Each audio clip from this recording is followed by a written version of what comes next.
तकरीबन 11 बजे थे।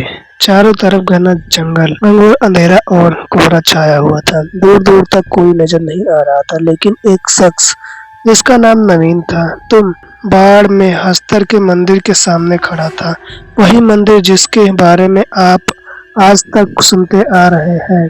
अतर हस्तर एक ऐसा देवता है जिसने अपने ही माँ की मृत्यु की देवी का सारा खजाना हथिया लिया था। देवताओं ने उसको खत्म करने का निश्चय कर लिया था, लेकिन उसकी माँ पूर्ति की देवी ने उसको बचा लिया। लेकिन यह तय हुआ था कि अस्तर को कभी देवताओं की तरह नहीं पूजा जाएगा। बाद में तुम बाढ़ के लोगों ने अपने लालच के लिए यह अस्तर का मंदिर बनवाया। अस्तर ने खुश होकर अपना सारा खजाना इस मंदिर के अंदर ही कहीं रख छोड़ा था, लेकिन गांव वाले उस तक पहुंचते उससे पहले ही देवताओं ने गांव के लोगों पर कहर बरसाया और उसको श्रापित कर दिया। उसके बाद जो भी इस मंदिर के अंदर जाता वह वापस नहीं आता था। तभी से इसके अंदर लोगों ने जाना छोड़ दिया और यह वीरान हो गया। यह सब पता होने के बावजूद नवीन आखिर इस मंदिर के सामने क्यों खड़ा था? पैसा, सिर्फ पैसा की वजह से ही आज प्रिया मुझसे दूर है। आज इस मंदिर से अमीर बनकर ही बाहर जाऊंगा। वह मंदिर के दरवाजे की तरफ बढ़ गया। दरवाजा काफी बड़ा और भारी था। उसने खोलने के लिए जोर लगाया और दरवाजा खुलते ही कई सारे चमगादड़ बाहर की तरफ उड़ गए। अब वो मध्यम कदमों से आगे बढ़ने लगा। जगह जगह मानव कंकाल के अंश पड़े थे। उसके पैरों से कभी इंसानी खोपड़ी तो कभी किसी और पार्ट की हड्डियां टकराती, फिर भी वह हिम्मत करके आगे बढ़ता जा रहा था। ये तो समझ गया नहीं बचने वाला। ये सुनकर उसने इधर उधर नजरें दौड़ाई, लेकिन उसको वहां कोई नजर नहीं आया। यहाँ आओ नवीन सुनकर यह चौंक पड़ा। फिर उसने कदम उसी आवाज की तरफ बढ़ाए और सामने देखा तो उसकी आंखें खुली की खुली रह गई। एक बेहद खूबसूरत लड़की, या फिर यह कहा जाए कि बहुत ही खूबसूरत देवी, भड़कीले कपड़े पहने हुए सामने खड़ी उसको देख मुस्कुरा रही थी। नवीन की हिम्मत न हुई कि वो उसके करीब जाए। रुक क्यों गए नवीन? मेरे पास आओ, तुम्हें जो भी चाहिए वो तुम्हें जरूर मिलेगा। उसने नवीन की तरफ हाथ बढ़ाया और अपनी बंद मुट्ठी खोली। उसमें रखा सोने का एक चमकता हुआ सिक्का देखकर नवीन की आंखें फट गई। देवी एक ही सेकंड में उसके करीब आ गई और उसने उसको कस के गले लगा लिया। हाथ उसके बर्फ से ठंडे कमर पर चल रहे थे और वह मदहोश हुआ जा रहा था। उसने मुस्कुराते हुए नवीन के कान में कुछ बुदबुदाया और कब नवीन की आंखें बंद हुई उसे पता ही नहीं चला। कुछ देर बाद उसकी आंख खुली तो उसने देखा कि एक भेड़िए की शक्ल वाला आदमी उसके सामने खड़ा था। नवीन की हिम्मत टूट गई। उसने एक कदम पीछे ले लिया कि उस भेड़िया मानव ने उसको कंधे से पकड़ लिया और उसको घसीट लाया।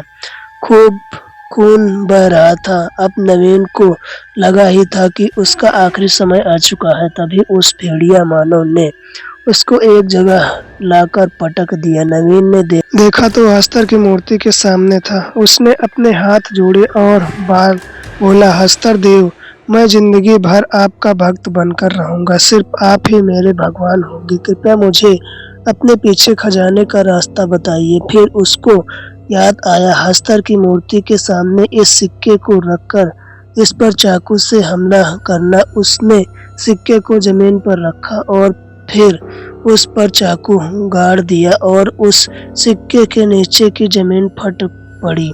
वहां एक गड्ढा सा बन गया और उस गड्ढे के अंदर सोने चांदी से घने गहने जगमगा रहे थे। एक आलीशान कोठी रात के अंधेरे में किसी महल के जैसी जगमगा रही थी। तभी उसके चारों दोस्त नील, निक्की, रोहित और स्नेहा उसके पास पहुंचे। यार नवीन, तेरी तो किस्मत एकदम से पलट गई। ऐसा कौन सा खजाना हाथ लग गया तेरे? नवीन के ठीक पीछे वही देवी खड़ी थी जिसको नवीन के अलावा कोई नहीं देख सकता था। लेकिन तुम लोगों को मुझ पर भरोसा नहीं था, मेरे साथ जाने को भी कोई तैयार नहीं था, फिर आप क्यों पूछ रहे हो? नहीं यार, आज के जमाने में कोई भी इतनी जल्दी इन बातों पर कैसे यकीन कर सकता है यार।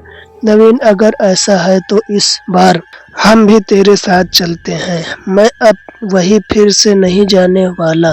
तुम लोगों को सोना चाहिए तो तुम जा सकते हो, वहां जाने का मतलब खतरा तो नहीं है ना? बिना जोखिम उठाए तो खजाना बिल्कुल नहीं मिलने वाला। अगर डरते हो तो जाओ, जो जिंदगी जी रहे हो जीते रहो। ओके यार, हमारी हिम्मत हुई तो जरूर जाएंगे, लेकिन तू प्रिया के बारे में तो बता। उसकी फैमिली ने तुझे मिडिल क्लास होने की वजह से ठुकरा दिया था।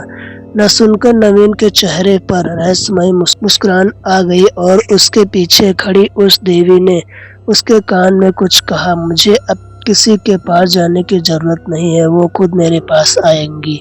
उसके दोस्तों ने यह समझ लिया था कि पैसा आने के बाद नवीन के स्वभाव में कुछ बदलाव आ चुका था। थोड़ी देर बाद वह लोग वहां से निकल गए।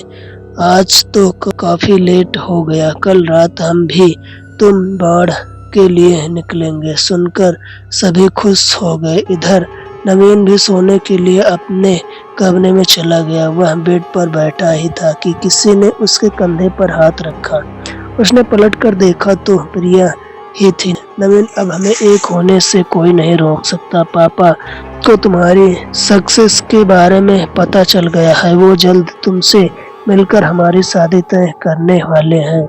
मुझे यह बात की बहुत खुशी है। ऐसा कहते हुए नवीन ने उसको अपने साथ गिरा लिया। आई एम सॉरी, मैं उस टाइम तुम्हें भूलने की कोशिश कर रही थी, लेकिन अब मैं तुमसे अलग नहीं होने की सोचूंगी भी नहीं। वो देवी उसी टाइम वहां नजर आई और नवीन को देखकर रहस्यमय तरीके से मुस्कुराने लगी। चली जाओ प्रिया, चली जाओ। वो बेड से उठी और अपनी आंखें खोलकर चली पड़ी। कहाँ जा रही थी? शायद उसको भी पता नहीं था कि वह सम्मोहित हो चुका था। कोठी से बाहर निकलकर वह कार में बैठी। कुछ घंटे बाद उसकी कार जाकर हस्तर के मंदिर के सामने रुकी।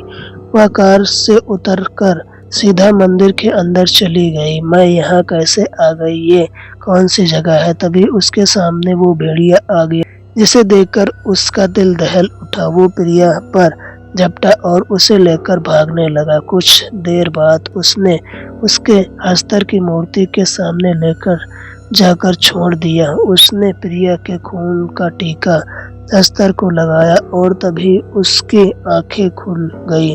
वह मूर्ति से अपने असली रूप में आ गया, जो कि बहुत ही डरावना था। इस तरह नवीन अपने कमरे में उसी देवी के सामने बैठा हुआ मुस्कुरा रहा था। हस्तर, देव बलि स्वीकार कीजिए। हस्तर ने प्रिया भेजा बाहर निकाला और उसको खाने लगा।